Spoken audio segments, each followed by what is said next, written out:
Today is Wednesday, March the 30th, 2016. I'm filming from home, as you can see, filming. That's such an antiquated word, isn't it? So, ignore the chaos back there. I don't clean this room very much. Anyway, so I've been kind of thinking over the last few days about what I wanted to do for a video today. And, stay off the desk. I was having a hard time trying to get a topic for today, and then yesterday I had something happen and I thought, oh, that would be a really interesting topic.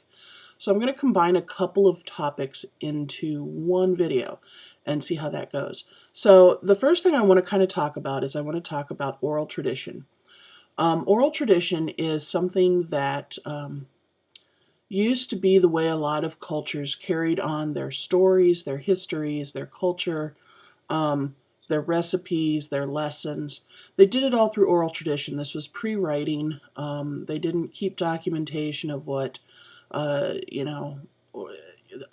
their histories, of their social aspects. They just passed it from generation to generation. And sometimes there was a storyteller involved that would help to do that. Sorry, I have a cat that's being extra friendly today. A hostage cat. So oral tradition was a very important way for cultures to continue their particular aspects of what made them so unique. So that's one topic. Dreams. Dreams are important. Dream interpretation is a big thing. A lot of people like to understand what's going on with their dreams. Dreams are essentially the window into your subconscious mind at a time when your subconscious mind is not being hampered by the external world. Which is to say, during the daytime, we work on a very logical, conscious mind. We're awake, we're functioning, and that's how we,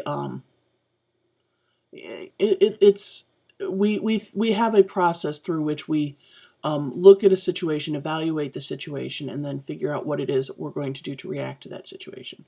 When we're asleep, our subconscious mind gets to kind of have free reign, and so it takes all these tidbits from the day and aspects of things that you were exposed to, whether it was in media or in friendship or feelings, sensations, and it kind of brings them together into this little mishmash of a movie that usually doesn't make a whole lot of sense, but if you pick it apart, you can see pieces here and there from your day or from your aspect of life. The other nice thing about dreams, for those of us who work with them, is dreams can help you kind of sort out the things that are going on in your life a little more clearly, and it can also give you a heads up about things to look out for. For some people, this is an open channel for higher power or spirit to come through and give you advice, give you help. And for others, this is just kind of a problem-solving time. And the way you can use your dreams that way, like that, is you journal with them. So first thing when you get up in the morning, or when you wake up in the middle of the night from something especially vivid, quick jot it down or speak it into like a little recorder or something, but record what it is that you've just experienced in your dream world. You may start to see patterns. You may actually start to be able to piece together a bit of a story or an understanding. So all that being said, in my world, dreams have always been really important to me because I get a lot of really good messages through dreams. I almost do more work in my sleep than I do in my waking time. And I've been chastised for this. I've had people who've talked to me about that and said, you got to shut it off at night too. But for me, dreams are very important, and dreams are extremely vivid for me. Dreams have all kinds of sensation in them, from color to smell to touch to just everything. Sometimes I can remember them. Sometimes I can only remember bits of them. Sometimes I wake up from them in real cold sweats. And it's, my dream world is very, very vivid. So that being said, yesterday morning was the last day of spring break for me. And my whole goal for spring break, for the most part, was sleep and Minecraft. That's all I wanted to do. So I got my fill of both of those yesterday before I started back in with lessons. So I took a nap. And During my nap, I had a very, very vivid dream, and I'm going to relay that dream for you because I thought it was really interesting. I've jotted it down. I've shared it with a couple of other people, and they've kind of gone, huh, yeah, that's kind of cool. Don't ask me to interpret your dreams. I'm no good at it. You know best what's going on in your head and in your world. If you actually need dream interpretation help as far as symbolism, there are some really great books out there. Go to the library, check them out, or go to Barnes & Noble, stand in the corner and read one. I didn't actually say that out loud, did I? Thumb through one and then purchase it. Or even better, go to your local bookseller and do it, your mom and pop bookseller. So anyway, so here's this dream, which actually is going to be written down and turned into story form at some point. And I call this one Jack and the Three Gifts. So Jack was a young boy, and Jack was being visited by three spirits. This could be spirits, this could be gods, this could be angels. But Jack was being visited. They watched his behaviors, they approved of him, and they wanted to give him some gifts. So Jack was visited by the first spirit, and the first spirit brought him a beautiful pair of silver filigreed wings, very delicate, very exquisite. And Jack saw these gifts, and he was very thankful for them and recognized their beauty, but didn't really want to use them because he didn't want to tarnish the beauty. Well, Jack's neighbor also saw these wings, and Jack's neighbor was very jealous and very covetous of these wings, and wanted them so very badly. And so he approached Jack, and he said to Jack, "May I have those wings?" And Jack said, "No, those are a gift." And the neighbor continued to beg and plead and threaten and offer, and finally Jack relented, and he gave the neighbor the wings. And the neighbor was so overcome with the greed and the covetousness of these wings that he put them on, and he flew and flew and flew and just had no boundaries and flew so high that he scraped a wing on the corner of a star and ripped a wing open and then fell to his death to the earth. On the next day, Jack was visited by the second spirit, and the second spirit brought him a beautiful songbird in a golden cage. And the songbird would only sing sorrowful songs, and Jack felt so sorry for this beautiful little songbird in the golden cage that he finally just released the songbird. And as the songbird was released and was able to fly away to its freedom, it transformed into this big, beautiful eagle and flew away to its freedom. On the third day, Jack was visited again with his final gifts, and the spirit this time brought him two beans, a dark one and a light one. Jack promptly ate both beans and fell immediately into a very dark and oppressive and heavy sleep. The sleep was almost like to death. Jack was conscious enough in this sleep to understand how heavy this sleep was, and to understand that this sleep would eventually take him over to the other side if he didn't do something about it. And the sleep weighed heavier and heavier on him and drew him closer and closer to death. Well, at one point, Jack looks up in his subconscious mind and he sees a little pinpoint of light. And he focuses on that little pinpoint of light and intends toward that little pinpoint of light. And as he focuses and intends at that pinpoint of light, the pinpoint grows and grows, stronger, stronger, brighter, until that light from that little pinpoint finally is large enough and bright enough to completely engulf him and bring him back to the living side again. And so this is the story of Jack and the Three Gifts. So when I came away from this dream and I sat down and I started sketching the outlines of it, the things that I realized from this dream was the filigreed wings represent beauty and the neighbor represents greed. And beauty and greed are things that frequently go hand in hand. But if you're not careful, these two things will cause your downfall.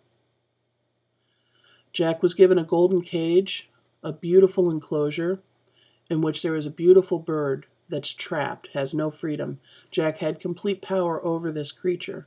This creature was not allowed any power until Jack finally said, "You're free," and let it go, which reminds us not to hold power over others who have no control. Jack was gifted two beans, a dark and a light. The darkness represents sadness and depression, and the light being represents hope and faith. And so we are given a choice. We have to consume both of these in some fashion, but we are given a choice as to which one's going to feed us. Are we going to be fed by the darkness, or are we going to be fed by the light? So I woke up from this story, from this dream, and was just dumbfounded, because in this dream, I wasn't just being told this story, I was telling this story, I was sharing this story.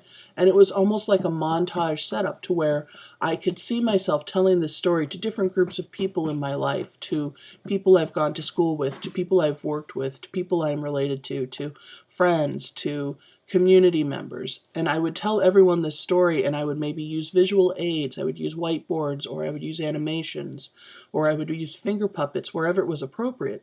But the idea was that I was sharing this story, sharing the story of having hope over darkness, and not allowing yourself to take control and power over others, and to not be greedy and always wish for things that I don't have. And it was a very powerful dream for me to have, a very good dream for me to have right now. So I wanted to share that with you as part of my dream, as part of my understanding of my dream. I wanted to share this story with you.